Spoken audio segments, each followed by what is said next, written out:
Video में आपको कराने वाली हूँ क्लास 9 के अंतर्गत हिंदी का पेपर सोल्यूशन। ये वार्षिक परीक्षा 2024 लेटेस्ट है। इससे पहले मैं आपको 2 पेपर और प्रोवाइड करवा चुकी विद सोल्यूशन।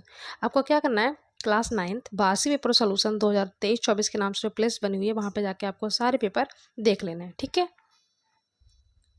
और ये कोई फेक पेपर नहीं है, रियल ही है, ठीक है। अलग अलग कोड आते हैं, आपको क्या करना है, तीनों कोड के पेपर देख लेने हैं। इसी पैटर्न पे आपको मिलेंगे क्वेश्चन, यही चैप्टर से इंपॉर्टेंट है और बहुत सारे क्वेश्चन आपके इसमें से रिपीट हो जाएंगे।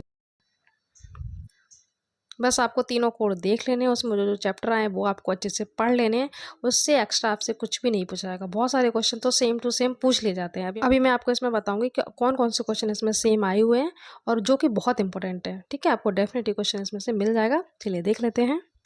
बहुत ही कम टाइम में कवर करेंगे। हिंदी की प्रथम कहानी, प्रथम नाटक, प्रथम उपन्यास, मैंने आपको बहुत बार बोला है 9 से 12 तक ये क्वेश्चन 100% पूछा जाता है इस टाइप का, ठीक है। तो प्रथम कहानी कौन सी है, इंदुमती, ठीक है। और ये है किसकी, इन्हीं की, किशोरीलाल गोस्वामी की है, ठीक है। बट यहाँ पे पूछा गया रानी केतकी की कहानी किसकी रचना, ये भी बहुत फेमस है, तो ये है ईसा अल्लाह खां की, ठीक है, ऑप्शन बी। गोदान किसकी रचना, बहुत ही फेमस है, गबन गोदान, कई बार मैंने आपको बोला है, प्रेमचंद के उपन्यास हैं ये। इसमें ए हो जाएगा, इसमें हो जाएगा ऑप्शन सेकंड। ये बहुत इंपॉर्टेंट है, कई बार पूछा गया, डिंगल पिंगल, ठीक है। इसमें हो जाएगा इनमें से कोई नहीं। आदिकाल के बहुत सारे नाम है, तो इसमें ये ऑल हो जाएगा, सभी। इसमें वीरस हो जाएगा। इसमें सासी से बड़ आ जाए ना तो कौन सा होता है, उपमा हो जाता है, तुलना की जा रही है ना। चौपाई में 16 मात्रा होती हैं।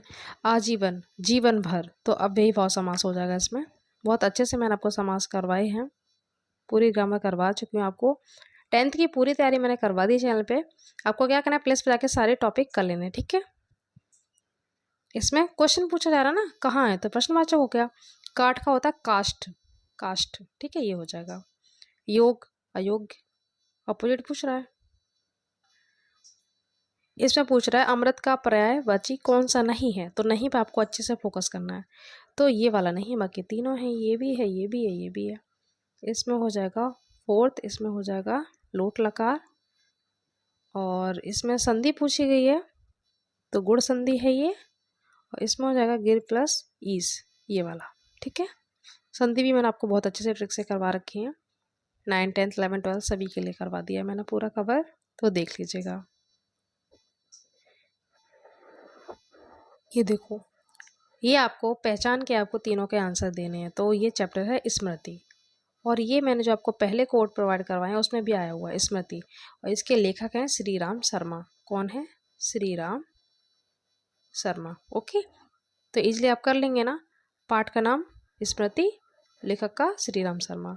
रेखांकित अंशों की व्याख्या कुछ भी आप नहीं करेंगे, इसमें क्या करेंगे, लेखक कहना चाहता है कि आपको छोटे छोटे वर्ड का मीन्स नहीं पता है, तो आप क्या करेंगे, यहाँ से लेकर यहाँ तक जो ये अंडरलाइन है, बस इसको ऐसे ही लिख देंगे, ठीक है। इस तरीके से लेखक कहना चाहता है कि दृढ़ संकल्प से लेकर यहाँ तक निश्चय किया। नेक्स्ट है, लेखक चिट्ठियों को किस प्रकार निकालना चाहता था, तो देखो कुएं में घुसकर, आ गया ना, कुएं में घुसकर चिट्ठियों को निकालना चाहता था, इस तरीके से आप लिख देंगे, ओके, तीनों। तो ये चैप्टर आपको अच्छे से पढ़ लेना है। इसी तरीके से आपको काव्य में एक व्याख्या मिलेगी, ठीक है। मीराबाई की भी पूछी गई है, इसमें देखो निराला जी की आ गई है, ठीक है।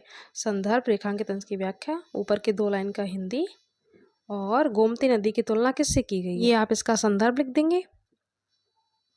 और रेखांकित अंश की जो व्याख्या आई है ना, वो आपको यहाँ से लेकर यहाँ तक लिखनी है। और एक क्वेश्चन पूछा गया कि गोमती नदी की तुलना किससे की गई है, तो आप लिखेंगे नवयौवना नर्तकी से की गई है, ठीक है। क्या लिख देंगे, नवयौवना नर्तकी से तुलना की गई है। तो तीनों क्वेश्चन के आंसर हो गए कंप्लीट। तो ये मैंने आपको तीनों बता दिए हैं। ये चैप्टर बहुत इंपॉर्टेंट है, परमहंस रामकृष्ण का। जितने भी मैंने कोड प्रोवाइड करवाए हैं उसमें ये चैप्टर जरूर आया है, ठीक है। ये व्याख्या भी रिपीट हुई है, अभी आपको मैं बता दूंगी। संदर्भ आप इजली लिख ही लेंगे। प्रस्तुत गद्यांश हमारी पाठ्य पुस्तक संस्कृत खंड के परमहंस रामकृष्ण नामक पाठ से लिया गया है, ठीक है। इसका हिंदी अनुवाद भी आपको दिखा दूंगी। ये चैप्टर बहुत इंपॉर्टेंट है, कोई भी कोड आ जाए इसमें से ये व्याख्या पूछी जा रही है, ठीक है। तो इस चैप्टर को आपको अच्छे से पढ़ लेना है। ये श्री कृष्ण वाला है, बट आप यही वाला चैप्टर कर लीजिएगा, ठीक है, रामकृष्ण वाला। इसी व्याख्या में से एक क्वेश्चन भी पूछा के भी आपको दिखाऊंगी, उसमें आंसर यही आएगा, परमहंस, ठीक है, रामकृष्ण, ये भी आपको बताऊंगी।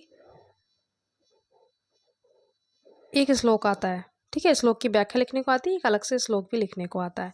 तो देखो, एक तो स्वास्थानी वाला, ये वाला उसमें भी आया था श्लोक, इसमें भी आ गया। स्वास्थानी के श्लोक आपको अच्छे से पढ़ लेने, मैंने करवा दिए, ठीक है। ये पुरुषोत्तम राम वाला है, तो स्वास्थानी के पढ़ लीजिएगा, कोई भी कोड आ जाए 100% आपको मिल जाएगा, ठीक है, ठीक है। तो स्वास्थानी का आपको पढ़ लेना है, 100% आपको मिल जाएगा। नए मेहमान इसकी कथा वस्तु पूछी आती है, बात ये विश्वनाथ, कई बार मैंने आपको पेपर में बताया ये, ठीक है, तो कर लीजिएगा।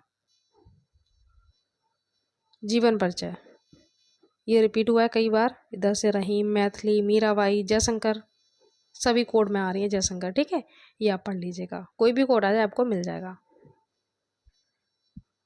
एक श्लोक आप लिख देंगे इसमें से जो आपको याद हो, पेपर वाला आप नहीं लिखेंगे, मतलब जो ये 2 आए हैं ना, ये आप नहीं लिखेंगे, इसके अलावा कोई भी लिख दीजिएगा।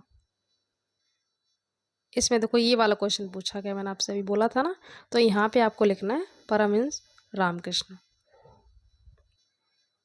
ये वाला क्वेश्चन रिपीट हुआ है, उस वाले पेपर में भी आया था, इसमें भी आया। श्री कृष्ण का जन्म कहाँ हुआ था, आप यहाँ पे लिख देंगे मथुरा में, ठीक है। यहाँ पे क्या आ जाएगा, कदा की जगह, ठीक है। श्री कृष्ण का जन्म कहाँ हुआ था, तो इजली आप कर देंगे मथुरा, ठीक है। एक यहाँ पे आपको लिखना है परमहंस रामकृष्ण, संस्कृत में आप कैसे लिखेंगे, देखो इसी में से आंसर मिल गया, ये आपको लिख देना बस, आगे आपका पूरा क्वेश्चन कंप्लीट। तो इसमें 2 ही पूछे गए, तो इसमें से आपको 2 करने हैं, तो मैंने आपको बता दी, इसमें ये, ठीक है, इसमें मथुरा हो जाएगा।